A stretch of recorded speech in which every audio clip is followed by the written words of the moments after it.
Hello, you are watching a video lecture on chapter 14, informative speaking. Let me get going in terms of sharing this screen, and away we go.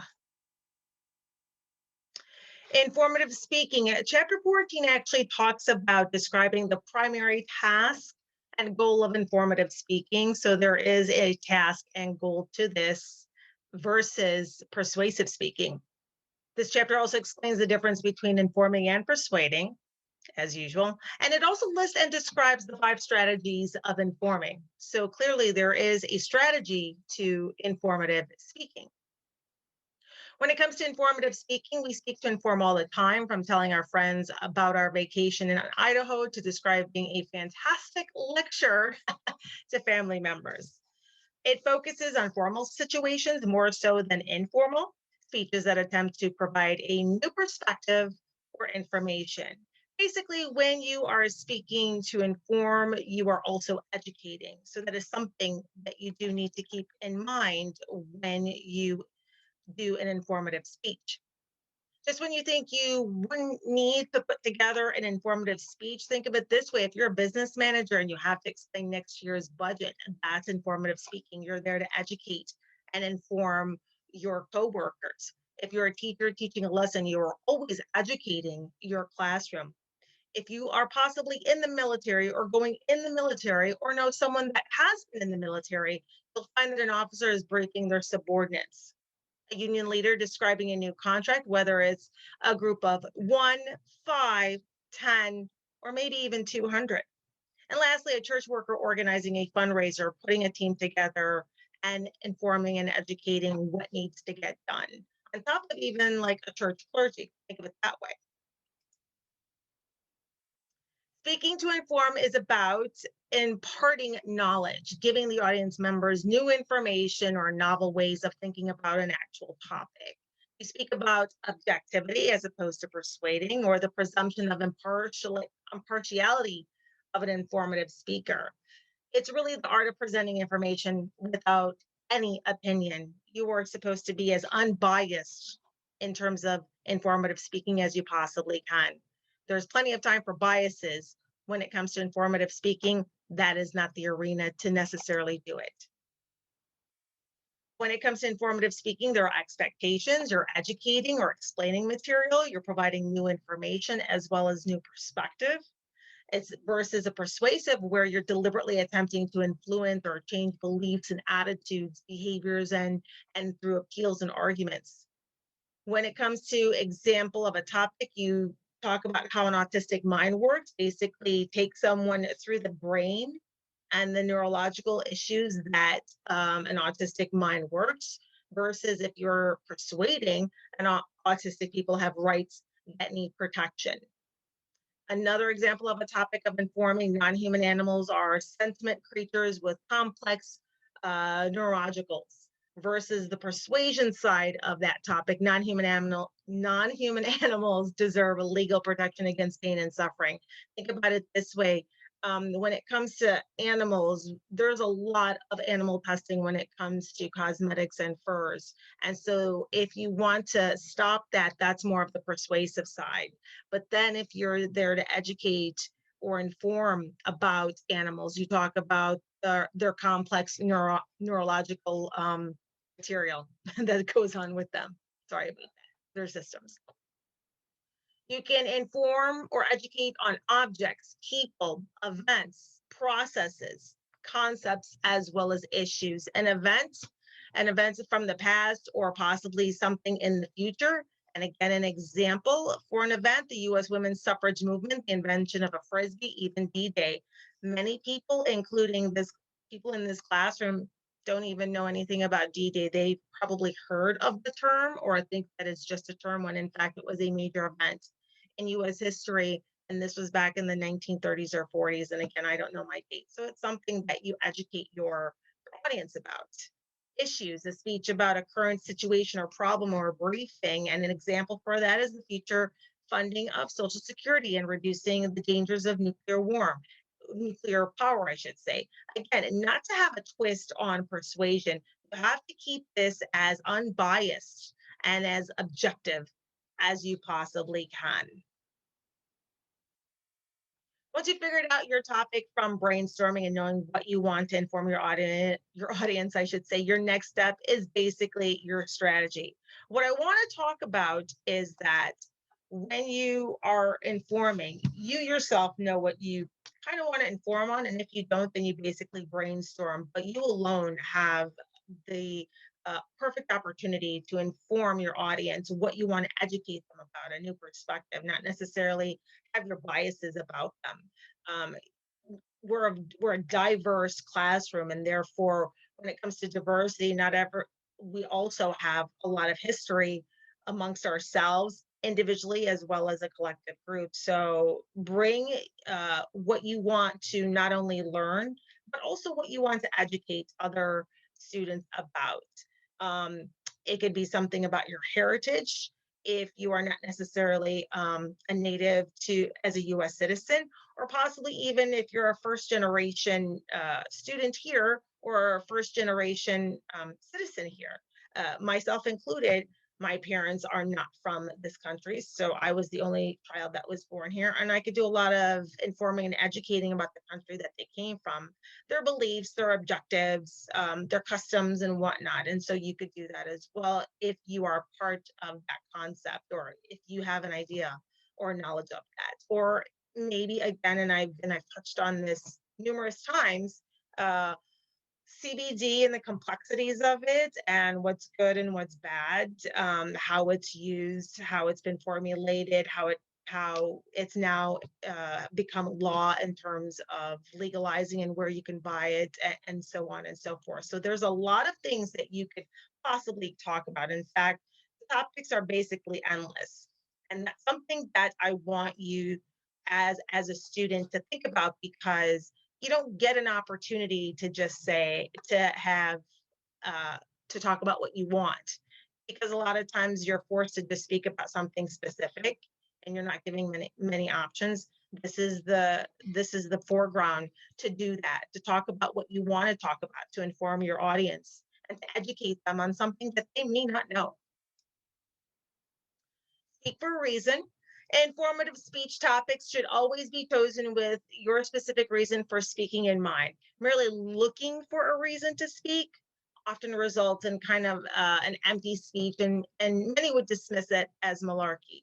Don't try and force something to know about, or just, oh, I have no idea what I'm going to talk about. I think I'll just talk about this. Because what happens is that if there's no passion, if there's no real reason for you to talk about it, if you're just grabbing a topic to talk about it and not necessarily because you like it or you want to know about it, then it's going to come off that way towards your audience. And so they're going to end up disconnecting. So you do need a reason, or at least, think about a reason why you want to talk about something. We will see right through it, and the speech won't be as spectacular as you would like it to be. Shoot for that A.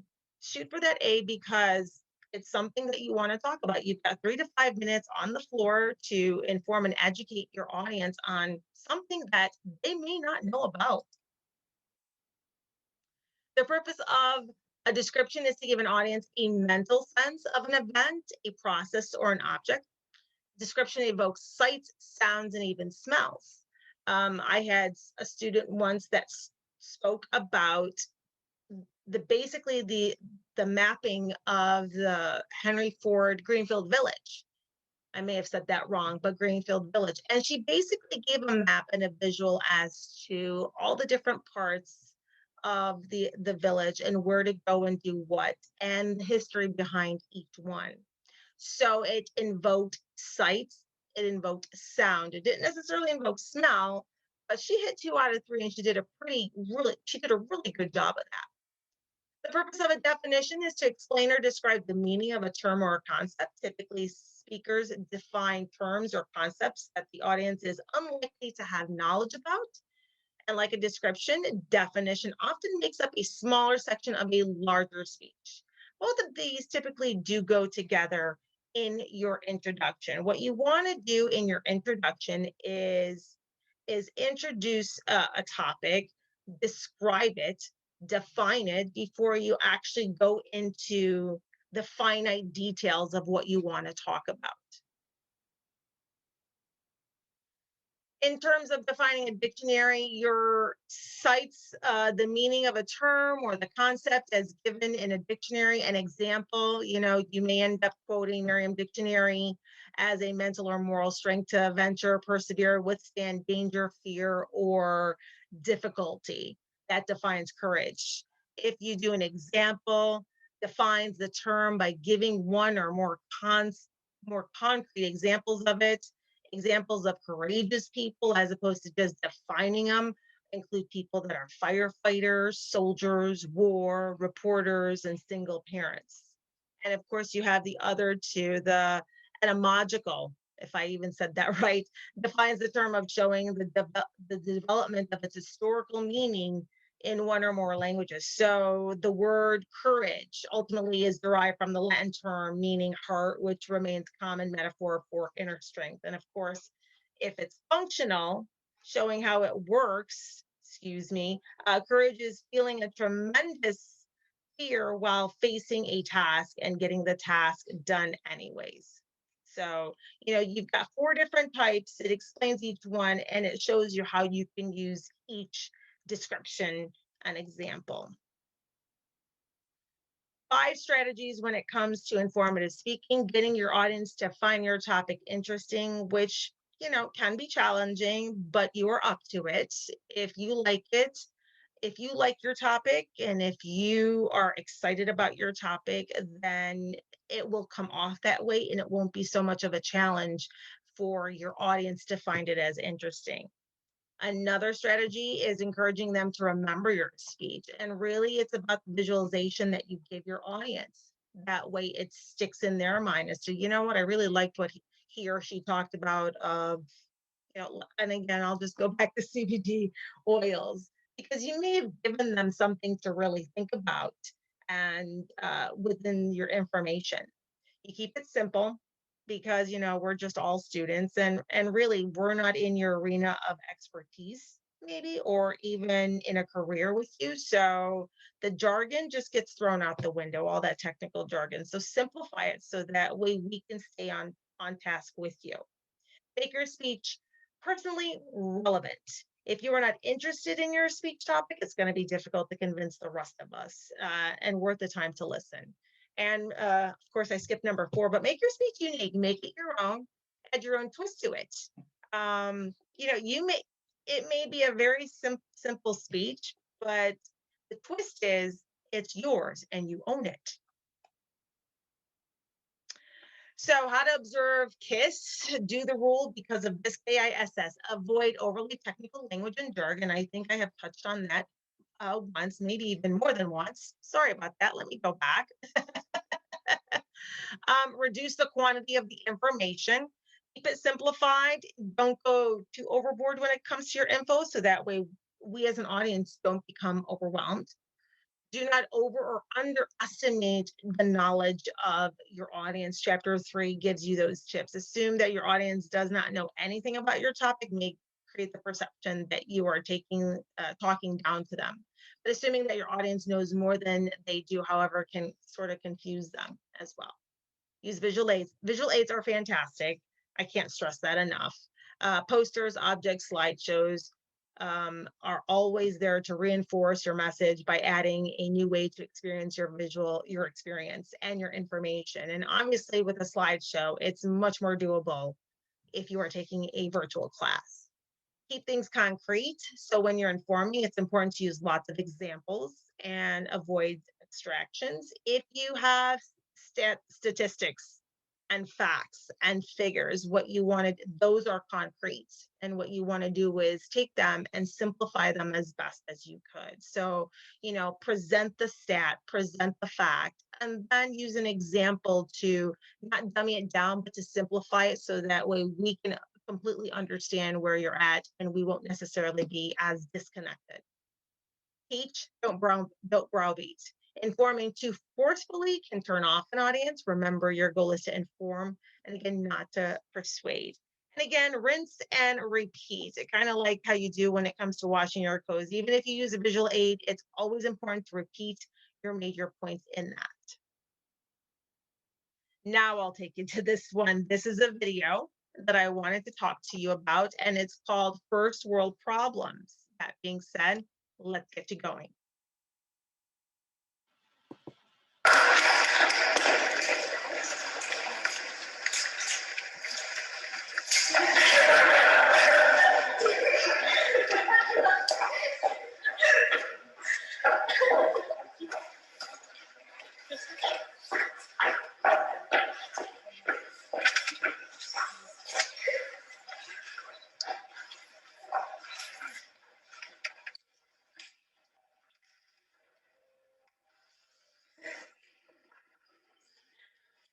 A young boy who is one of the 6.7 million starving Haitians says, "I hate when I tell them no pickles, and they still give me pickles."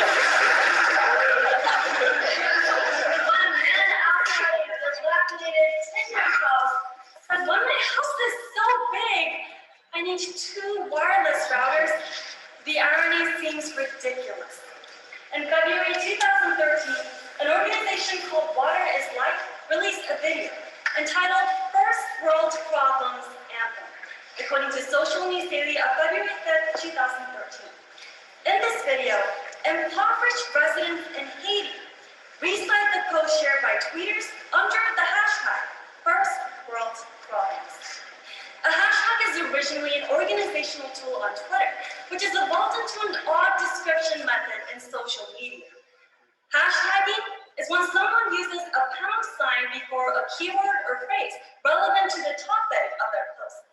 Some examples being hashtag selfie Sunday in a post about their narcissistic ego. Or hashtag food porn to describe their apparently luscious meals. Likewise, hashtag First World Problems is used in posts to describe a very minor complaint, one that arises due to the complications of a first world convenience, like Wi-Fi, Starbucks, or Wi-Fi at Starbucks. So hashtag First World Problems are not problems. And when tweeters of the first world share these posts, they understand that their problems are not problems at all. Yet The Guardian of October 9, 2013 explains that there are up to 5 tweets per second under this hashtag. It's like tweeters are saying, hashtag, yes, I know I'm a spoiled little brat for saying this. Hashtag, but I'll say it anyway. Begs the research question. Is stating posts under the hashtag First World Problems phenomenon an effective tool to prove one's awareness of their privilege? To answer this question, we must first look to the Association for the Advancement of Artificial Intelligence, which is ULIN's research model, hashtag Big Birds Never Die, understanding the social dynamics of emergent hashtags, and apply this to the hashtag First World Problems phenomenon before finally taking a look at the rhetorical and social implications. In order to answer the research question, let us first take a look at the 3 tenets of Lin's model, the hashtags topicality, interactivity, and prominence. First, the hashtag's topicality is based on the number of retweets. A retweet is an example of an individual identifying a tweet that is so interesting or relevant that they wish to restate it verbatim to their own followers. When tweeters retweet others' posts, it shows the hashtag is timely or have contextual relevance for ongoing conversations. The second tenet is the hashtag's interactivity, and this is indicated by the number of replies to the hashtag. Hashtags are more likely to grow and persist when there are many users speaking directly to each other while invoking the hashtag. This shows that people are not only paying attention to others' content, but are actively responding to one another. And finally, the last tenet is the hashtag's prominence, which emerges by the expected follow size of the users who tweet to the hashtag. Essentially, it measures the audience exposed to a hashtag by a user mentioning it. Hashtags that are mentioned by users with large audiences of many followers are more likely to result in rapid growth and sustained activity.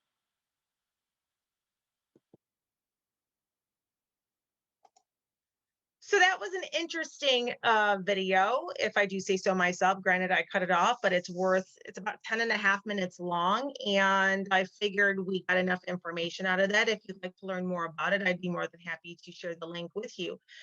But she did a lot in such a short amount of time. She packed a lot. She packed stats, facts, figures, a visual. She had an audience. She was very animated with herself. She cited sources, and she did a pretty good job with that. And she simplified it and she made it very humorous so that way she connected with the audience. She made a very boring speech, if you will, a little bit more entertaining and a little bit more doable when it came to listening to her.